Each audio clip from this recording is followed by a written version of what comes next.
Hello and welcome to my channel. তো আজকে আমরা WBP plus KP special GK part 201 নিয়ে আলোচনা করব। তো ডিরেক্টলি জিকেতে চলে যাচ্ছি। নাম্বার 1, ভারতে কখন প্রথম উপগ্রহ উৎক্ষেপণ করা হয়? তো ভারতে 19শে এপ্রিল 1975 সালে প্রথম উপগ্রহ উৎক্ষেপণ করা হয়। নেক্সট নাম্বার 2, পৃথিবীর সবচেয়ে প্রশস্ত মহাসাগর কোনটি? তো পৃথিবীর সবচেয়ে প্রশস্ত মহাসাগর হচ্ছে প্রশান্ত মহাসাগর। নেক্সট নাম্বার 3, পূর্বতন মজিয়েড ইউনিয়ন থেকে চন্দ্র অভিযানে অংশগ্রহণকারী প্রথম মহাকাশচারীর নাম কি? তো পূর্বতন মজিয়েড ইউনিয়ন থেকে চন্দ্র অভিযানে অংশগ্রহণকারী প্রথম মহাকাশচারীর নাম হচ্ছে Yuri Gagarin. Next number 4, Apollo 16 মিশনের অধিনায়ক কে ছিলেন? তো অ্যাপোলো 16 মিশনের অধিনায়ক ছিলেন জন ইয়ং। নেক্সট নাম্বার 5, চাঁদের মাটিতে প্রথম প্রাপ্ত সফল অবতরণ কোন মিশনের মাধ্যমে হয়েছিল? তো চাঁদের মাটিতে প্রথম প্রাপ্ত সফল অবতরণ হয়েছিল লুনার 1 মিশনের মাধ্যমে। নেক্সট নাম্বার 6, নিরক্ষীয় অঞ্চলে কী ধরনের আবহাওয়া বেশি দেখা যায়? তো নিরক্ষীয় অঞ্চলে যে ধরনের আবহাওয়া বেশি দেখা যায় সেটা হচ্ছে প্রচুর বৃষ্টিপাত হয়ে থাকে এখানে। নেক্সট নাম্বার 7, পাহাড়ি অঞ্চলে সাধারণত বৃষ্টিপাতের পরিমাণ কেমন হয়? তো পাহাড়ি অঞ্চলে সাধারণত বৃষ্টিপাতের পরিমাণ খুব কম হয়। নেক্সট নাম্বার 8, জলীয় বাষ্প কীভাবে জলকণায় পরিণত হয়? তো জলীয় বাষ্প সংবহন প্রক্রিয়ায় জলকণায় পরিণত হয়। নেক্সট নাম্বার 9, ভারতের চেরাপুঞ্জিতে কী কারণে প্রচুর বৃষ্টিপাত হয়? তো ভারতের চেরাপুঞ্জিতে মৌসুমি বায়ুর কারণে প্রচুর পরিমাণে বৃষ্টিপাত হয়। নেক্সট নাম্বার 10, নীলগিরি কী ধরনের পর্বত?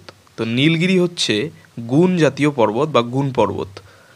নেক্সট নাম্বার 11, ঘাটশিলা কোন ধরনের ভূপ্রকৃতির বা ভূ আকৃতির উদাহরণ? তো ঘাটশিলা ক্ষয়জাত মালভূমি ধরনের ভূ আকৃতির উদাহরণ। নেক্সট নাম্বার 12, উত্তর ভারতের সমভূমি কী ধরনের সমভূমি? তো উত্তর ভারতের সমভূমি পলিগঠিত সমভূমি। নেক্সট নাম্বার 13, তিব্বত মালভূমি কোন ধরনের ভূ আকৃতির উদাহরণ? তো তিব্বত মালভূমি পর্বতবেষ্টিত মালভূমির উদাহরণ। নেক্সট নাম্বার 14, লাভা মালভূমির আরেক নাম কি? তো লাভা মালভূমির আরেক নাম হচ্ছে সঞ্চয়জাত মালভূমি। নেক্সট নাম্বার 15, বাঁকুড়া জেলার বিখ্যাত পাহাড়টির নাম কি? তো বাঁকুড়া জেলার বিখ্যাত পাহাড়টির নাম হচ্ছে শুশুনিয়া। নেক্সট নাম্বার 16, পরেশনাথ কী ধরনের ভূ আকৃতির উদাহরণ? তো পরেশনাথ পাহাড় ধরনের ভূ আকৃতির উদাহরণ। নেক্সট নাম্বার 17, ফিলিপাইনের শিলাতুব ও কী ধরনের পর্বত? তো ফিলিপাইনের শিলাতুবও হচ্ছে তোমার আগ্নেয় পর্বত। নেক্সট নাম্বার 18, দক্ষিণ গোলার্ধের আরেক নাম কি? তো দক্ষিণ গোলার্ধের আরেক নাম হচ্ছে জল গোলার্ধ। নেক্সট নাম্বার 19, মারিয়ানা খাতের গভীরতা কত? তো মারিয়ানা খাতের গভীরতা হচ্ছে 11,033 মিটার। নেক্সট নাম্বার 20, পশ্চিমবঙ্গ ভারতের কোন অঞ্চলে অবস্থিত? তো পশ্চিমবঙ্গ ভারতের পূর্বভাগে অবস্থিত। নেক্সট নাম্বার 21, আয়তনের দিক থেকে ভারতের রাজ্যগুলির মধ্যে পশ্চিমবঙ্গের স্থান কততম? তো আয়তনের দিক থেকে ভারতের রাজ্যগুলির মধ্যে পশ্চিমবঙ্গের স্থান 10তম। নেক্সট নাম্বার 22, জনঘনত্ব অনুসারে ভারতের রাজ্যগুলির মধ্যে পশ্চিমবঙ্গের স্থান কততম? তো জনঘনত্ব অনুসারে যদি দেখি তাহলে ভারতের রাজ্যগুলির মধ্যে পশ্চিমবঙ্গের স্থান হচ্ছে প্রথম। নেক্সট নাম্বার 23, আয়তন অনুসারে ভারতের বৃহত্তম রাজ্য কোনটি? তো আয়তন অনুসারে ভারতের বৃহত্তম রাজ্য হচ্ছে রাজস্থান। নেক্সট নাম্বার 24, পশ্চিমবঙ্গের রাজধানী কি? তো পশ্চিমবঙ্গের রাজধানী হচ্ছে কলকাতা।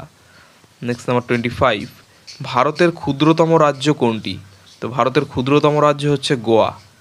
নেক্সট নাম্বার 26, ধান ও পাট উৎপাদনে ভারতের মধ্যে পশ্চিমবঙ্গের অবস্থান কততম? তো ধান ও পাট উৎপাদনের ক্ষেত্রে ভারতের মধ্যে পশ্চিমবঙ্গের স্থান হচ্ছে প্রথমতম। নেক্সট নাম্বার 27, পশ্চিমবঙ্গের সর্বোচ্চ শৃঙ্গের নাম কি? তো পশ্চিমবঙ্গের সর্বোচ্চ শৃঙ্গের নাম হচ্ছে সান্দাকফু। নেক্সট নাম্বার 28, পশ্চিমবঙ্গে মোট কতটি জেলা আছে? তো পশ্চিমবঙ্গের মোট জেলার সংখ্যা হচ্ছে 23টি।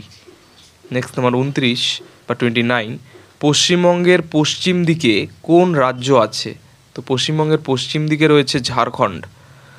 নেক্সট নাম্বার 30, পশ্চিমবঙ্গের ক্ষুদ্রতম জেলা কোনটি? তো পশ্চিমবঙ্গের ক্ষুদ্রতম জেলা হচ্ছে কলকাতা। নেক্সট নাম্বার 31, জলপাইগুড়ি শহরকে কি বলা হয়? তো জলপাইগুড়ি শহরকে বলা হয় ভুটানের রাষ্ট্রের দরজা। ভুটানের রাষ্ট্রের দরজা বলা হয় জলপাইগুড়িকে। নেক্সট নাম্বার 32, পশ্চিমবঙ্গের চারপাশে কয়টি স্বাধীন দেশ আছে? তো পশ্চিমবঙ্গের চারপাশে 3টি স্বাধীন দেশ আছে। তো এই ছিল আমাদের 32টি খুব গুরুত্বপূর্ণ প্রশ্ন উত্তর নিয়ে আলোচনা WBP plus KP special GK part 201 নিয়ে। তো চ্যানেলটি ভালো লাগলে অবশ্যই সাবস্ক্রাইব করবেন এবং পরবর্তী আপডেটগুলি পাওয়ার জন্য অবশ্যই নোটিফিকেশন বেলটি অন করে দেবেন। ধন্যবাদ।